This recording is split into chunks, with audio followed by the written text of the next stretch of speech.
attracting into such conversations. Good morning, Morgan. Good morning. Nice to have you here. And I realized that I've been ignorant in so many ways. I always assume that everybody's on the same project than I am. And I don't know if it's not like an egotistical thing or a projection thing. It's just when you care about something so much and you love something so much, it seems so foreign and so alien that would not be universally loved. And so what do I love the most? I love this project or this idea of human beings connecting over ways in which we can inherit our full set of agency, our inheritance, take up our role as voices, as leaders, as participants, as elders, so that we can make everything around us a better place. And that requires a radical form of self-work. And I'm always assuming that people are arriving on that project. And I'm learning that they're not. Some people just like a good hang. Some people are just joining in and participating because, this is much nicer background noise than the ambient background noise of whatever's out there.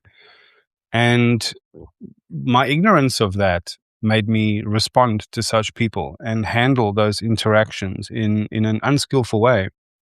And it's out of ignorance, but we all learn, you see. So another thing I've realized is that I don't bring people into the conversation. I don't let them know what's going on here and why. I kind of expect them to sort of just intuit that. Fareed. Hello, Fareed. Good to see you again as well. Nice to have you here. Yeah. So I suppose if I had to do that, there's this little piece that I wrote yesterday. It was about this quote from Franz Kafka. And I think I'll just read it, actually, if I can, because it'll make sense in light of what we're talking about. Franz Kafka said, I was ashamed of myself. I was ashamed of myself when I realized that life was a costume party and I attended with my real face. And I feel that shit. And it's not to intimate that other people are disingenuous. It's that we're all sort of just showing up as a public version of ourselves. And that public version of ourselves that we've all normalized, we're not initiated into each other's truth. We're not initiated into each other's depth and reality or understanding of where everybody's coming from. And even my assumption of like, oh, everybody must be on this project. They're not. And certainly not now. And certainly not with some random character on Substack. But there are people out there on Substack naturally who give thought to how they write their bio so that they can optimize the conversion into and optimize their posting of notes so they can optimize the conversion of people who encounter them into subscribers or into followers. And isn't that what we're all actually trying to do here? I mean, that's just such an obvious thing. And I kept treating that as like some form of disingenuous. I'm just here to get likes and followers.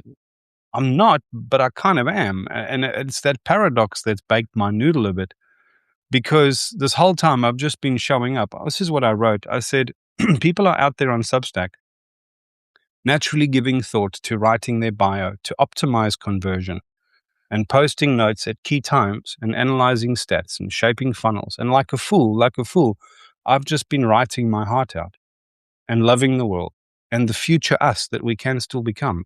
I've been loving that out aloud from the rooftops of a blank page. And like, as beautiful as that is, there are all sorts of Muppets and clowns and geniuses and fools and artists and creatives and writers and funnel bros and grifters. They're all on one internet, and people do not know what it is that you're doing, what you're talking about. You just have to tell them. And it's dawned on me that not only do you have to tell them, you have to it's not good I tell you about me and about the things I love about my work. I have to tell you about how that's going to change your life, how it matters to you. In some sense, I have to connect with who you are as a listener or as a reader. Otherwise, why would you follow and why would you subscribe? The connection is sometimes so tenuous. I have to speak for an hour, before landing some salient point. And someone who listens for that hour finds it beautiful. And they write to me and say, "Oh my God, every word is fire." And that lights me up. But I miss thousands of interactions every single day because I'm so ignorant of this. And so if you're a neurodivergent like me, if you're some kind of closeted genius that doesn't know how to be in intimate romance with your own forms of creative genius,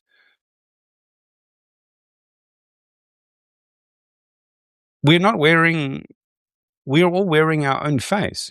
And that doesn't mean we need to put a mask on, but we also need to develop a persona that can speak in the marketplace of ideas, that just lets people know why they might want to come into our shop and why they might want to browse around and why they might want to, pick up what we're putting down to lure people into your crazy mystic trap, and I mean that in a joking sense. You have to tell them who they are. And I don't mean tell them who they are. I mean, you have to announce in some way a recognition of why they're here and who they are. And you have to make them feel seen. So I've been remiss in that. So I'm going to try to fix that from now on. Okay. So if that lands with anyone, you'll let me know. And if you're watching this later and it makes a difference, let me know also, please, because it's a theory that I'm working with. Right. So what am I talking about today? So the arc that we're on today is the arc of the urban mystic. And the last two talks that I did was the plight of the urban mystic. What is an urban mystic? Hello, Zoe. Just to cover it again. If you are interested in this talk, this is you. You are somebody who has a longing or a calling for something that doesn't seem to be able to be found or encountered in this world. That longing and that ache drives you to connect, to create, to shape, to manifest things, to formulate things, to try and bring about some outcome, some pathway, some possibility, without which the world seems an emptier, sadder place for you. There is a deep longing in that. And sometimes that longing is an itch that cannot be scratched in the world as it is. Even if it's through relationship or through a path or through a journey, it's always calling you on towards a horizon that sometimes forces you to walk on with closed eyes or follow in the dark, looking for some golden thread, following a star in the sky. And that's you, right? As a mystic, perhaps. That's just a turn of phrase.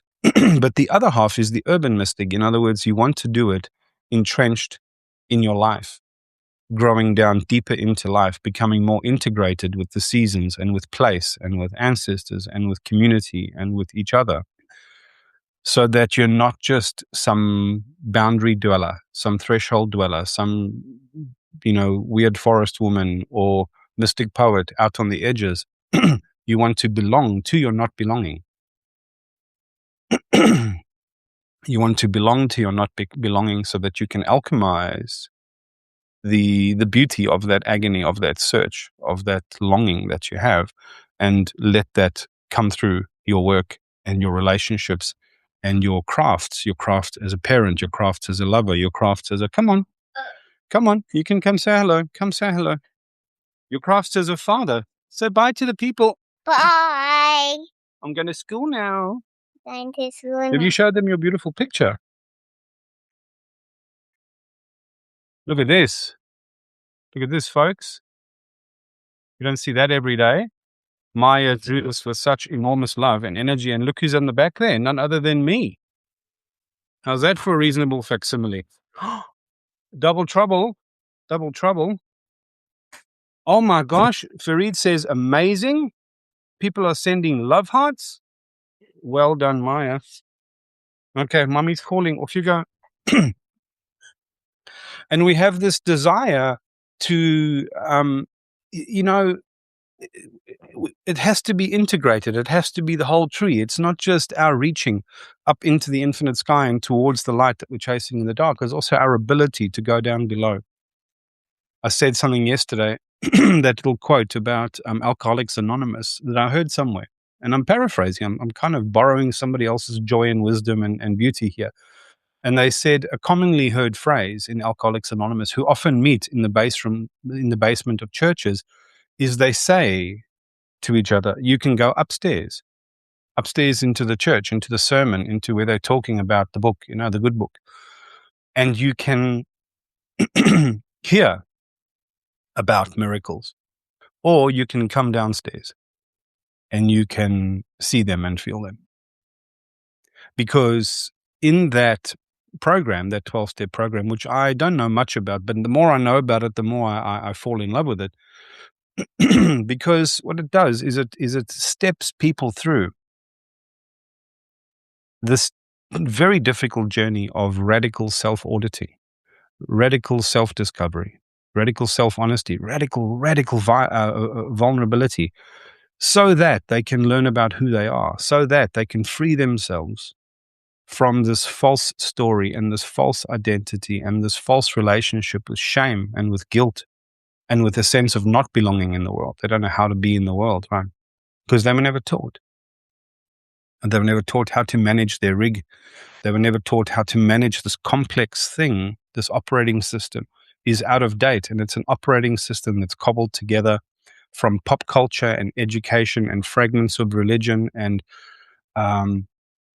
weaponized social justice ideology and weaponized everything. Everything's weaponized against the self, right? And we've created of our modern world this kind of sickness, this kind of hell, this kind of reductionism that doesn't recognize the capacity for soul, or doesn't recognize the plight of the mystic and of the seer and the sage and the creative artist, the wounded, this wounded, gifted persona that I'm speaking to. If you're wounded, gifted, then this message is for you. But this message is also for you, as I said in the beginning, if you're one of those folks that just likes a good hang, that just wants to be here, that just likes the vibe, and they want to vibe with people who care about such things. You are the elders, you are the connective tissue of such communities, and your contribution is just as meaningful as all the deep and meaningful stuff. There goes the 5-0 down the road. So that's what an urban mystic is. It's somebody who has that profound calling, but wants to do that in the context of a life lived here in the hustle and bustle of mundania, of an urban reality, showing up for family, showing up for kids and for lovers and for work projects and for just for neighbors and for the garden and for all of our crafts and our callings that give meaning to our lives.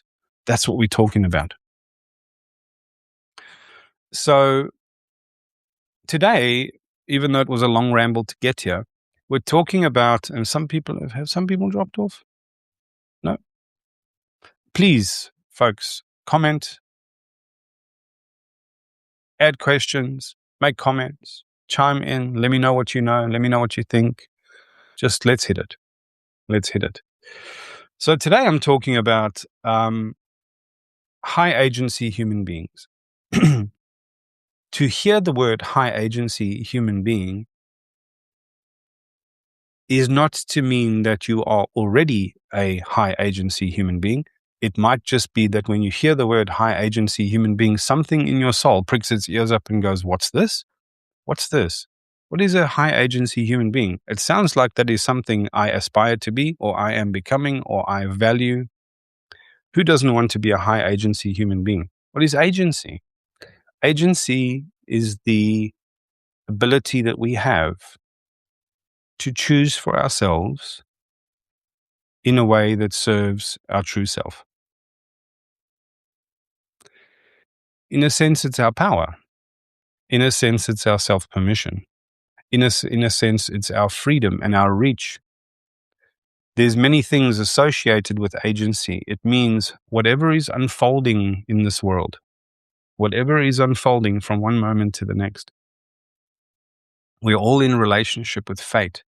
Fate is unfolding. Reality is not some fundamental bedrock of truth that you can plumb down to and discover. Reality itself is unfolding. It's an emergent thing. You are an emergent thing. You are a process. Reality is a process. Life is a process.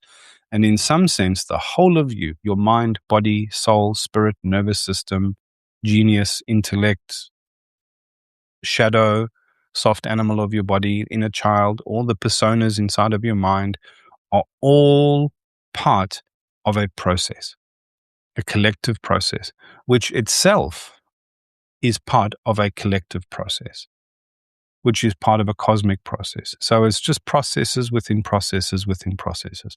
Jacob, Gary's here. Hey, Gary, you'd be happy to know I spoke to the thing that we were talking about offline, and I'm welcoming engagement of all kinds. And I'm realizing some people are just here for a good hang. And so welcome back, Gary. Jacob says, high agency seems wrapped up in a financial reality quite often. Yes, let's talk about that in a minute. So keep a placeholder for that. But I just want to define agency first of all. So in this relationship that we have with fate is the unfoldment of what we deal with right now. It's the web of causes and effects that we are confronted by that we cannot change. Things that are set because of the way that the process is played out. By definition, a process can't roll back. It can only roll forward, right? So there is an arrow to causality. There is an arrow to becoming. And that means we're all becoming something day by day. But at the moment, something is choosing for you what you become.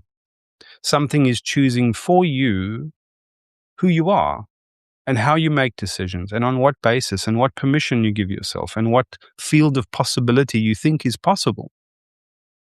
It hems in your choices. One such thing is our reality with money.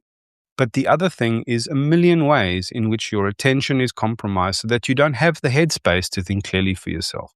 It's our lack of stillness because we haven't been initiated into the necessity of mindfulness practices or breath work or yoga, so that we don't have a conscious relationship with our body.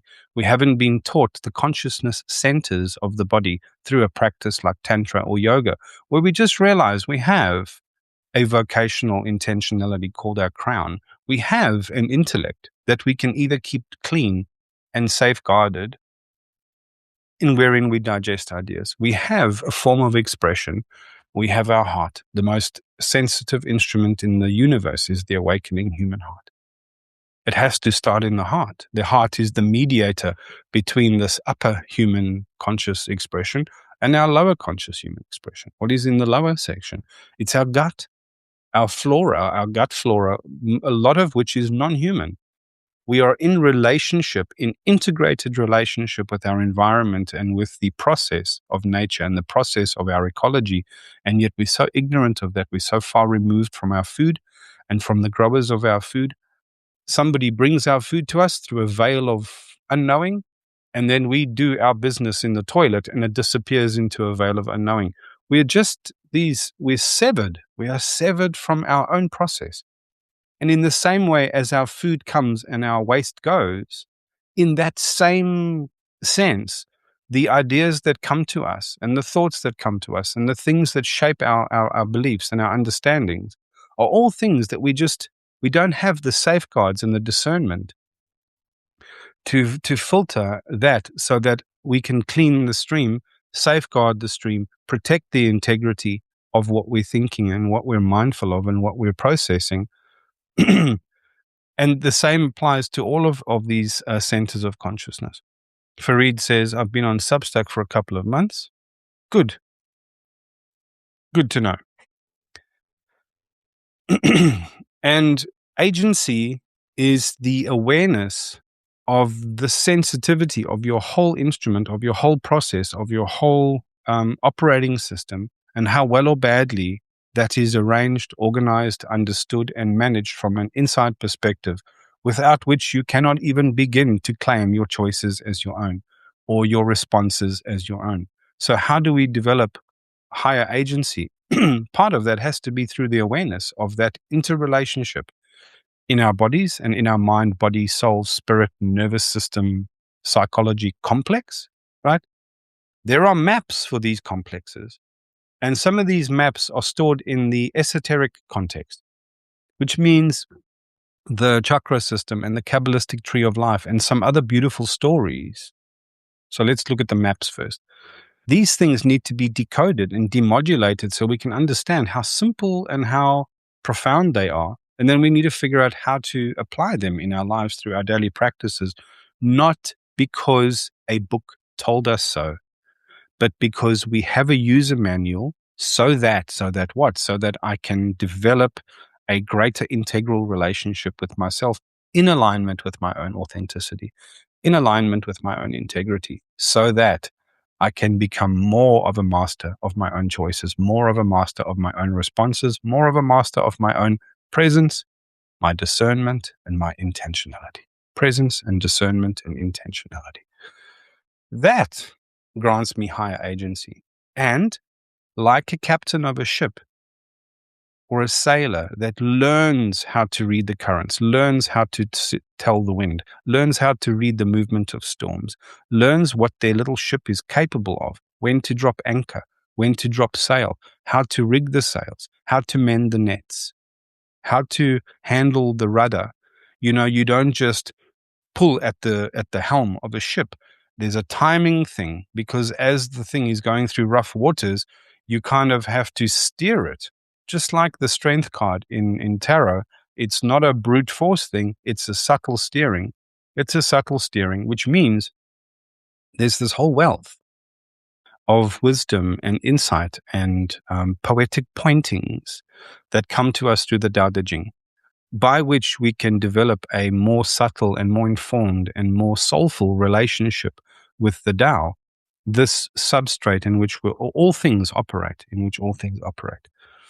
Um, Farid says, it seems like a natural way to express the depth of my innermost appreciation for the self, a way to support others in that understanding, not through effort, but instead as an extension of showing vulnerability.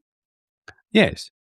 Jacob says, awareness of the meta-self narratives of programming and scripts conditioned into us by our cultures and society and family seems to be part of agency. It's not only seems to be part of agency, without that understanding, as Jacob points out, we can never arrive at a thing that we can call sovereignty or agency. How can you say that this is my choice or my response?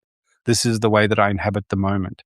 If I haven't inspected the paradigms, the stories, the narratives that come, where they come from, what ignorance was implied in them, who was getting what out of whom, how is that stack up in my soul, in my sense of truth? How can I ever learn who I am if I cannot figure out where I begin and the stories end? Now, the funny thing is, we're all made of stories. And if you strip all the story away, you become like the state in non-dualism, where the entire self drops away. Now, for some people, that's the finish line. For some people, that's the Zen, that's the end, that's the Dzogchen, the breakthrough. Ta-da, we've made it. I can release and let go. I can belong to the all. I have no more confusing story of self. But for some of us, honestly, the urban mystic in me, that is just the start line. It's just the beginning. I have to realize that I am also, myself is a part of a story. I'm part of the human story. But I have to clean that story and I have to allow it to be retold.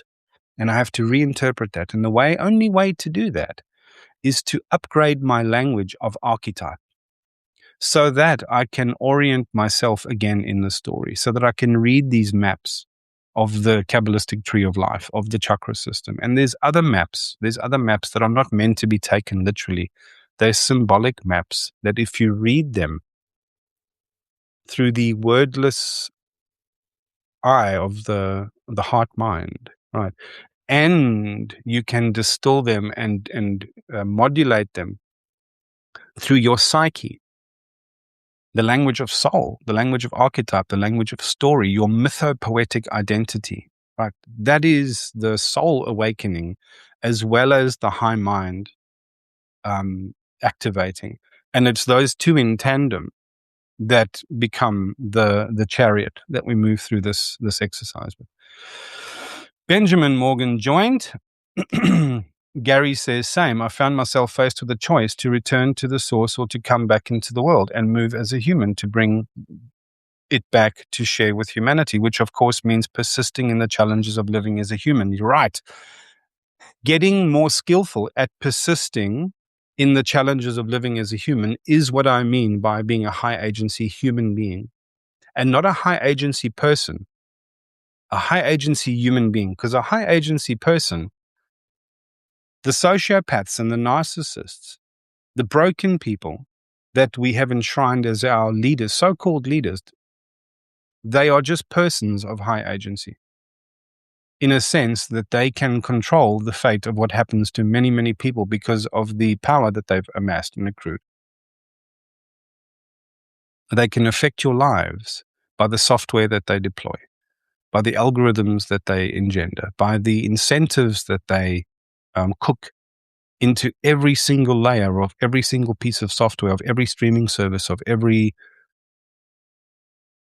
interaction, of every interface that every human being has. They have woven this kind of matrix in which we're all kind of subject and imprisoned, and they are not human beings. That is not how human beings behave. Being is a unfolding process, and a human is this dweller on the threshold that's been constantly torn apart in two different directions for their own emergence, half of which the project is coherence and connection with people, with place, with ancestors, with those yet to open their eyes into the world, with our ecology, with our ecosystems, with our food, with creatures with lesser agency than ours, the garden that we've been gifted, as well as this higher mind, this intentionality to be something greater than we are, but not in the context of being above any other people, being greater than what we are collectively. I want to be greater so that we can all be greater. I don't want to be greater so that I can stand out front, right? That is what it means to be a human being. It means we're all going somewhere. We've inherited a torch here. Somebody's passed a torch on to us, well or badly, and we're now in this moment. Why are we here? Why are we all here? We are here to remember again who we are, and the sickness that we've created for ourselves and that we're suffering under is what's waking the soul up in every person in different ways. And what I am called to do is create a small little beachhead of sanity and coherence where I can talk to that process and talk to the wider process and talk to this field of possibility that is waiting for us if we can pick up the torch and just start walking forward with it in our own way. James Clipson joined. Yes. So this is what it means to be a high agency human being. Not one of those words is optional. And this isn't just about higher consciousness. Lots of people can experience senses or experiences of higher consciousness, but they can't integrate it. They can't fold it into language and practices and maps that others can follow and make use of. A lot of people I'm encountering on the internet, especially on Substack, are having these, they're augmented by artificial intelligence in an empowering way. And they're diving deep into their theories and they're explaining to themselves these models of consciousness and reality and what the purpose of human beings are. But none of these in of themselves are reachable by normal human beings. And a million people are all doing a million projects in their own language, in their own turns of phrase, with their own maps and models. And here I am trying to bring attention to the maps and the models we are already familiar with, so that we can become coherent to each other, convergent to each other. We have to converge in these projects, right? So the higher consciousness itself, I'm talking about evolved, integrated consciousness, not just high consciousness. Presence, discernment, and intentionality. I keep talking about those three things. Just think about how powerful in every question, in every response, in every right way, in every problem solving, in every looking back and trying to distill wisdom from a mistake or from an experience, charting a way forward through uncertainty. The three things you need always are higher presence, higher forms of discernment, and a higher form of intentionality. Gary says, I hear that there's too much of that Wild West individualism going on. Yes, you're right. But I see that as like a wave of awakening, right? That is going to, I can tell you what that experience is like firsthand, because I was ranting mystically from the edges and no one could understand me for about 4 or 5 years. It's because I was so intense and I could see what I could see. I could see the map of the human future laid out. And it wasn't because, like, I'm not unique. Thousands of people are experiencing this. We're all having glimpses of this in some way. But the intensity is not enough. The intensity, this is what I understood. We're picking up a signal in the dark, like a kind of modem or a radio receiver, right? We're picking up a signal. And signal has two components to it. And we're trying to relay that signal. We try alchemize it and formulate it inside of ourselves. Then we try relay that signal because we're trying to help other people, right? We're all called to help, actually. But we get confused with that because we do get a sense of self-importance. We do get a sense of elevated meaning, right? But you can tell immediately that you've got work to do if no one will listen to you because you're too intense. And the reason you're too intense is the following. Signal that you're trying to relay has two components. The one component is the message, the payload. And the other one is the energy that it's carried on. And if you arrive with a kind of energy, that energy that you show up in carries its own kind of message.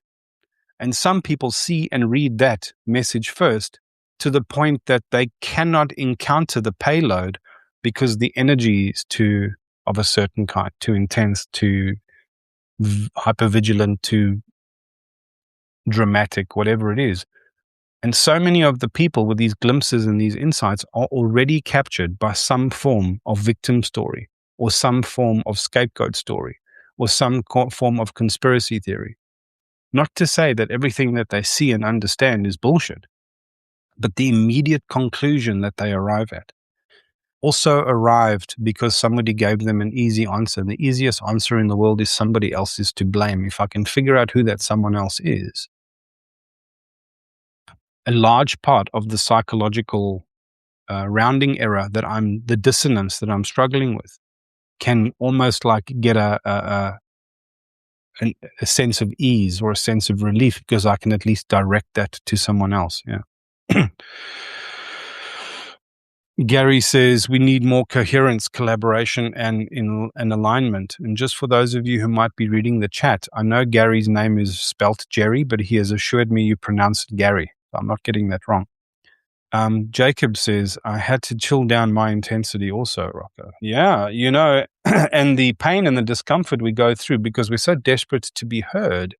And our desperation is not pure ego. It's because we care about the outcome we care about the opportunity that we're all currently missing. I had 27 years in corporate as a neurodivergent closet genius, undiagnosed from various conditions, right? Some of which show up like bipolar psychosis, and some of which show up a bit like ADHD at times, and some of which show up as a real energetic presence and intensity. And let me tell you right now, people can't roll with that. They cannot roll with it. And their only frame of reference for such things is danger or arrogance or, yeah. And so they just think that you're angry and dangerous and arrogant. And I did myself such a disservice for so many years. And then did a disservice to the people that I was trying to help through my input and through my participation because I lacked a certain grace. I lacked a temperance inside of me. And that is such a key aspect to our agency, right? It's not just the David Goggins discipline. I can do a fucking 1,000 burpees and run 6 miles in the desert carrying and being so angry at myself and everything else and detesting weakness inside of myself, which means I'm detesting my own vulnerability, which is not, that's the opposite of agency. That is some other form of confusion, right? And it's so important that we learn that inner temperance, that inner alchemy, because guess what? Shit's going to come and trouble's going to come and your plans are going to fall apart and your day is going to fall apart and things are not going to work the way you want them to. And no matter how much you try and help in the world, the thing that you're trying to avoid, people are not going to listen to and they're going to cause it anyway. And then you're going to be like the maid that walks in and says, I just cleaned up this mess. For goodness sake, can I just stay tidy for 5 minutes? Can somebody else just pick up the thread? We have to change our leadership style in all of our engagements, all of them. First of all, stop having the wrong kinds of arguments with people who are never going to listen. Stop taking criticism or asking for permission from people whose advice you would never take, whose example you would never follow. You have to give yourself permission. But then there has to be this this lived principle of invitational leadership. Every time you see something that you don't like or uncomfortable with, I promise you that is an invitation for you to figure out, what would invitational leadership look like right now? How can I build a bridge here? How can I be the bridge between this and that? That doesn't mean you have to own every single problem in the world, but the one that your heart is called to the most. I promise you, one of the solutions to that is presence and discernment and intentionality. And what is my intentionality? It's coherence and convergence and leadership. And what does better look like, and can we get there? And if I cannot be the vehicle for that in the things that I care most about, what am I doing? Is my help even helping?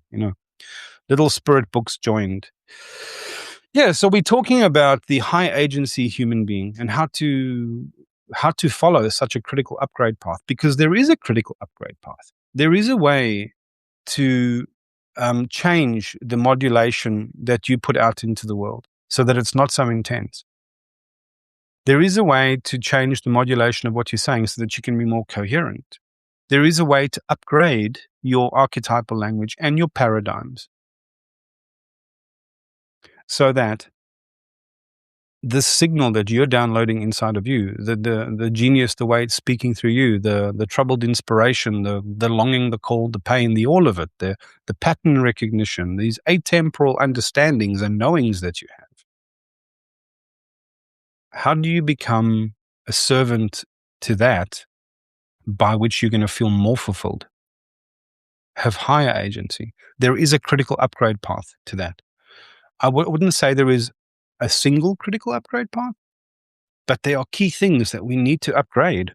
And I have made a cracking start on a huge number of these things with a surprising breadth and sophistication. And I've treated this all like a kind of technology, a human technology, by which we can inherit greater forms of our own agency. Zoe says, Jacob, first of all, says, the frames of debate themselves are curated into very specific avenues that serve the status quo, but not only the status quo, that serve continuation of the argument, not resolution of the argument. All of our norms on social media are designed to further agitate and further fracture, further energize existing debates, arguments, and paradoxes, not to transcend or reconcile them. Recognizing the game that's being played on you, recognizing the puppet strings on you, is the beginning of higher agency. Zoe says, save the wildfire for burning illusions of institutions, not individuals. Refining the fire always, yes, containing the fire in an archetypal sense. Any fool can make a fire. Not everyone can tend a fire. Not everyone can contain a fire and deploy it for the right purpose. I think it was Aristotle, perhaps, and I forget, maybe someone can correct me, who said, any fool can be angry, but to be angry at the right person, for the right reason, from the right intent, in the right way, for the right amount of time, that is the channeling of that sacred anger, of that sacred fire. The dance between, Zoe says, the dance between tempering the crucible to handle more, yes, so the threshold to activation is expanded when you're channeling lightning. Yes, that's it. You want to clear up your circuits and the arrangement and the container of that and the insulation of that. And see how we're talking now in this electrical context. Zoe's got it. There's no right way of talking about this. There's 1,000 ways of talking about this. Alchemy is one way of talking about it. Blacksmithing is another way. Metallurgy is another way. Baking is another way. Medicine making is another way. Here we're talking about electricity and alchemy at the same time. The dance between tempering the crucible to handle more of the signal throughput, the flow. So the threshold to activation is expanded when you're channeling lightning.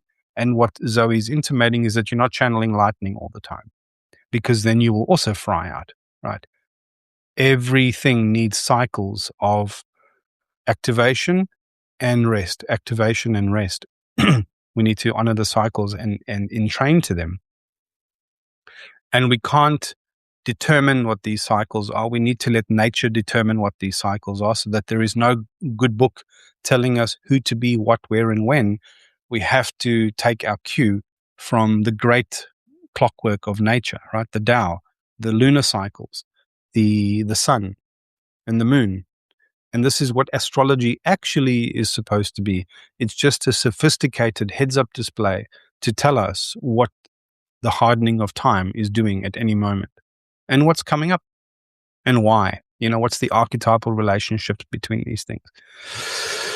Zoe says, the dance between tempering the crucible to handle more, so the threshold to activation is expanded when you're channeling lightning, but also how to read the field and modulate the lightning and the flame based on what is required in each moment. Asking yourself always, this is my addition to Zoe's contribution, which is a cracker, is what does love look like right now?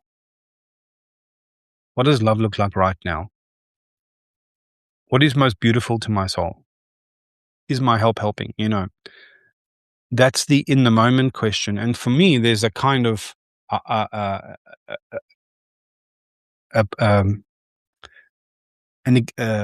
accompanying project that goes with that. And the accompanying project is one wherein I am always trying to refine my discernment. I'm always trying to calibrate my presence, and I'm always trying to check my intentionality, and I'm always trying to deepen my mastery of myself, so that I can lock in and integrate these upgrades and these downloads, and that I can evolve my own game, and I can evolve my own reach, and I can evolve my own agency, and I can evolve my own sovereignty, so that I can actualize and lock this all in, so that I can become a greater vessel for all of this, right? So the critical upgrade path to agency is this intentionality to actualize and to grow. Gary says, lol, yes, on saving the fire for fighting institutional injustice and oppression. Yes, and there's even a clever way to do that. There's even a clever way to direct our energy against institutions. Let me tell you what you don't want to do. You don't want to bay for blood and gather in mobs and get moggy-headed and cathartic and try rip everything down.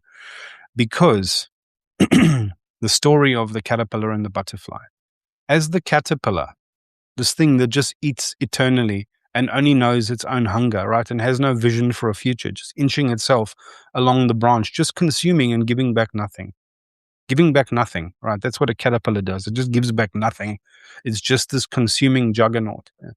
Eventually, it reaches the end of its turn and it starts dissolving, which is what's happening now. The juggernaut is dissolving, right? And as the incoming the imaginal cells, this is what the scientific term is. It's called the imaginal cells because that's called an imago, like an imagined self of the butterfly is coming in. The fate of the caterpillar is disappearance. Right? But its destiny is transcendence in the form of something it doesn't even understand yet. Right, but as the caterpillar is dissolving into that goo and the imaginal cells of the butterfly are arriving, don't you know that the immune system of the caterpillar mounts this fight, treating the incoming cells of the butterfly as an infection? The funny thing is that transition into the butterfly, it's necessary. The secret aim of all tension is transformation. So nature is not stupid, right? It designed that because it's exactly that tension that becomes a crucible for the becoming of the butterfly. It's like the phoenix that goes through the flame. That transformational undoing, right, becomes its birth egg, its cosmic birth egg. But the problem is now we're all so small, and we do things in a system wherein all of our protests are priced in. To protest and to argue and to anger and to harangue and to fuck the man from inside the internet in the way that we're currently doing it, all it does is it engenders more of the energy from which the parasites that are siphoning our life force get their energy from anyway. They don't care if we argue about this or argue about that. You know what they will care about? If we start developing coherence. Coherence in our ideas, coherence in our language, coherence in our presence, coherence in our intentionality, and coherence in our discernment. We need language, we need protocols, we need to organize ourselves, like Martin Luther King said. We're not outmanned, we're out-organized. Vastly, hopefully out-organized. And when you're pissy and your fire is raging and you want to tear everything down, guess what the establishment does? It just galvanizes and pushes back harder and makes it harder. Right. That is going to play out. If we were skillful, if we were wise, we would play a subtle game. A subtle game. We would start passing winks and handshakes to each other. If you know, you know. Right. Not like those fucking QAnon nutters, right? They lost the plot. Like human beings that are waking up inside a machine, and instead of raging against that machine, you play your way out of the game. You dance your way out of the dance. You don't want to tear everything down because we don't have a plan B for what to do when everything is torn down. You don't want to unleash a fire that burns the whole alchemy lab down, because then there's no point to the furnace. And you don't want to fire up the bellows of the furnace if there's not the self, the smith in the forge that is determined and committed to a path of self-forging. The people screaming to tear things and burn things down don't even have an idea that there is a self-forging that needs to happen at the level of the individual and at the level of a society. We cannot run anarchically now until we have that initiated upgrade inside ourselves. Yeah. What do we got here? Jacob says, I call the caterpillar the monolithic mega machine Babylon, the egregore of separation. Yeah, we've got wonderful, colorful terms for these, but we need to find convergent language for this, and caterpillar and butterfly is one such. The matrix and parasite is another such. Yeah, we've already got these convergent tropes and archetypes. You know what I want to do? I want to do book club. I want to read Dune with all you people and talk it back to you.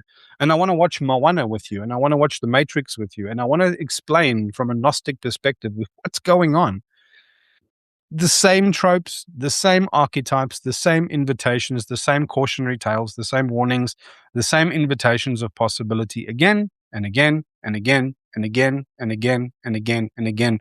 We actually don't need to all create our own language and our own topologies and our own webworks. We need to find the existing convergent ones that are already here. We have ancient stories that have been with us forever that are perfectly serviceable. And we've got new stories that have been unfolding for generations now, that we've all lived with, that everybody carries around with them in their psyche. And if we can deploy that wisdom to those insights,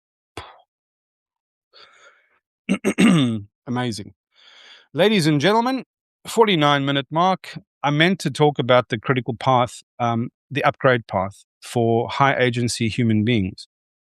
This is what I write about. This is what I talk about. This is what I live. This is what I practice personally and professionally. And there's an upgrade path for individuals. And when individuals can converge on common upgrade paths for common reasons, the collective can do it.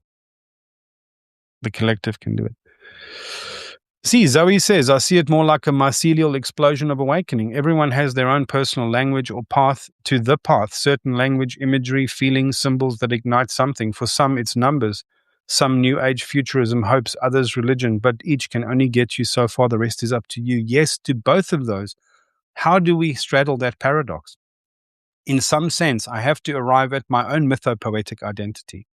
and my own mythopoetic connection to all of this, to the great family of things and to the process of it all.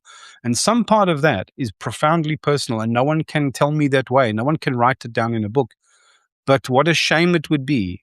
The whole point, see, this is what a cancer cell is. A cancer cell is something that is devoted to life, but disconnected to the family of things, or disconnected from the family of things. So it does what it thinks life is. It just reproduces, right? None of us want that reality.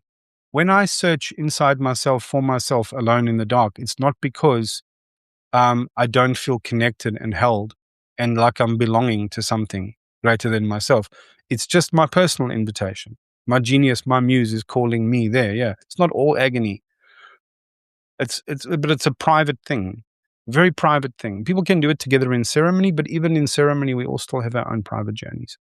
Absolutely. But the whole nature of mycelium is that they are connected at some level. And we're not even aware of that connectedness. And so we need shared stories. We need shared language as well. We need shared maps of meaning so that when we're all walking towards the great so that, we understand the need for each other. We understand why to appreciate each other, how important connection and community and resonance and belonging is, and how seminal that all is to meaning. And so we need to make room for both. We need to make room for both. Ladies and gentlemen, please hit me with lots of love hearts here, because that tells the algorithm that a human conversation happened here and somebody cares about what we discussed, and somebody else will be drawn later here to come and digest this.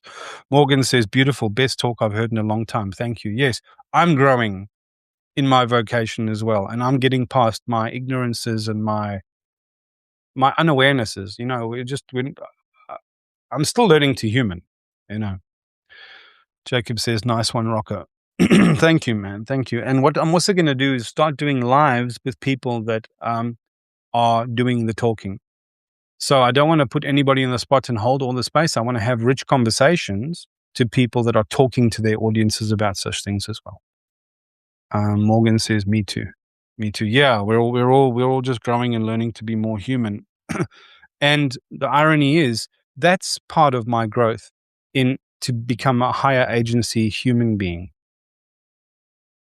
I want to be better at that thing which I care about the most, which is teaching and speaking and leading and like practicing my crafts and callings.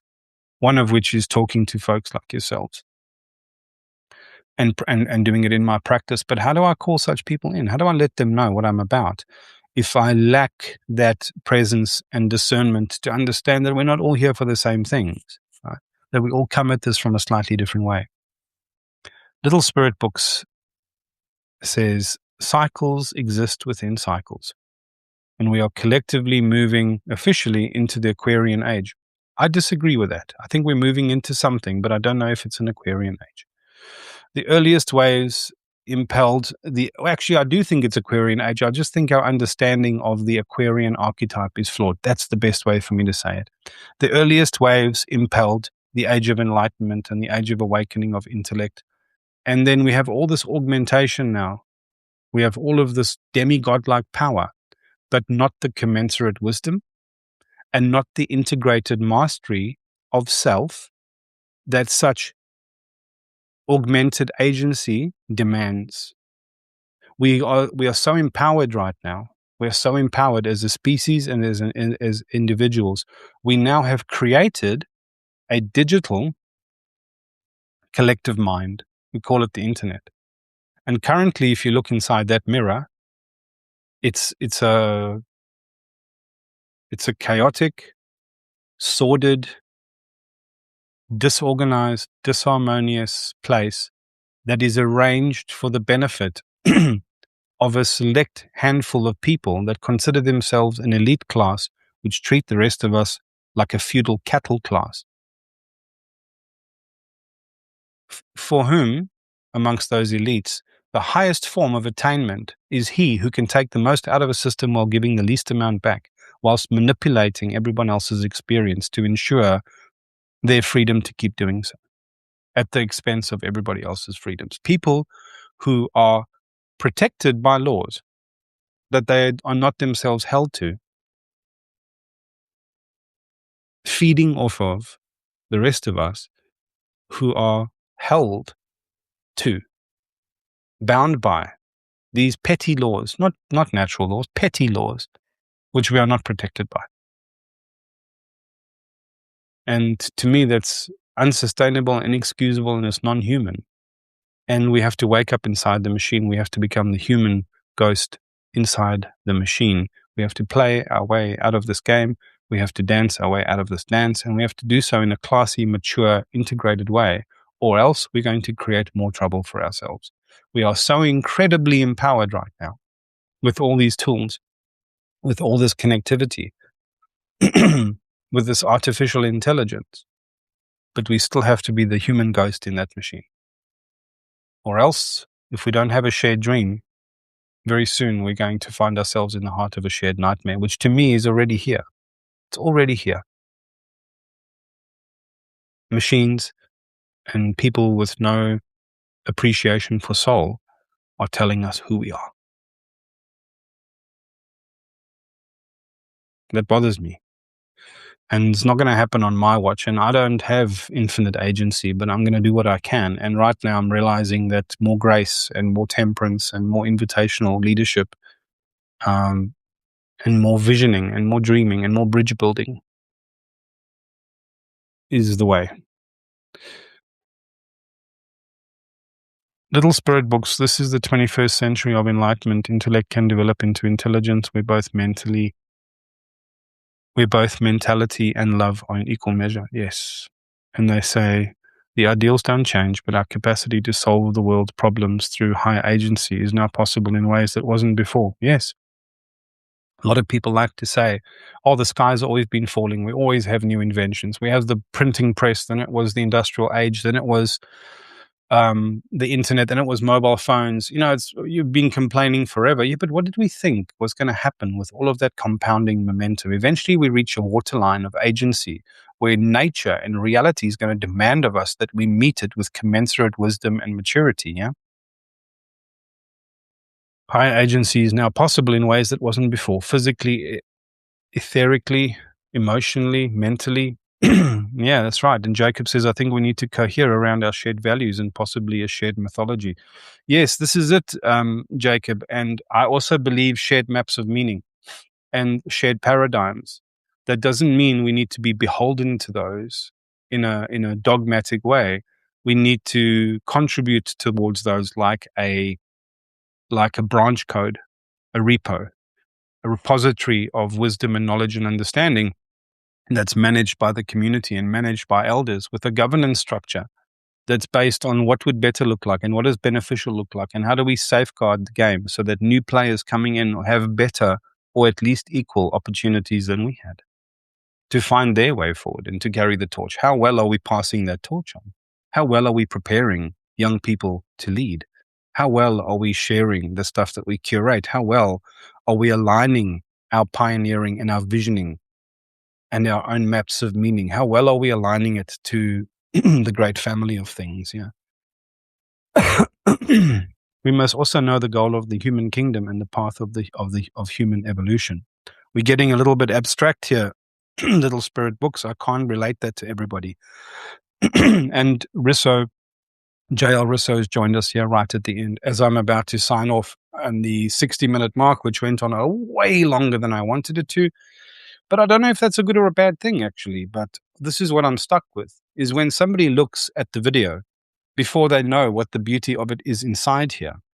They don't know that that is an hour worth spending or that the 20 minutes to get there is where all the magic happens. And they just look at the hour and it's a confronting thing to them.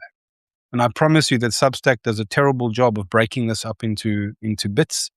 I don't speak like that yet. I don't have a way that I have these clip things that can get turned into reels. It's not in my nature. The only thing I can rely on is that the people on this call who took the time to sit through here, do the work of the human algorithm and share and talk about and comment to this and recommend people get involved. And well, what else can I do? What else can I do? Thank you for this chat. Thank you for holding space for this chat.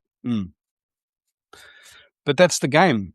And the thing is, it's not just about what I have to say. How do we come together in common cause so that everybody of like heart and like mind, that kindred with sorrow, with kindred sorrows, can find common cause with people that can hold a space for their conversations, that can shine a light on their work for the right reasons in the right way. That's it. I'm reliant on you. Ladies and gentlemen, I'm reliant on you. We're all reliant on each other. As Ram Dass said, we're all walking each other home. Jail Rissa says, no worries. I've been watching the recording and they're good. Thank you for your work and your voice. And thank you for your participation. And kindly find a way to talk about such ideas or my work or this invitation in your own voice, in your own way, on your own feed. I'd appreciate that. Thank you so much. Have a beautiful day, evening.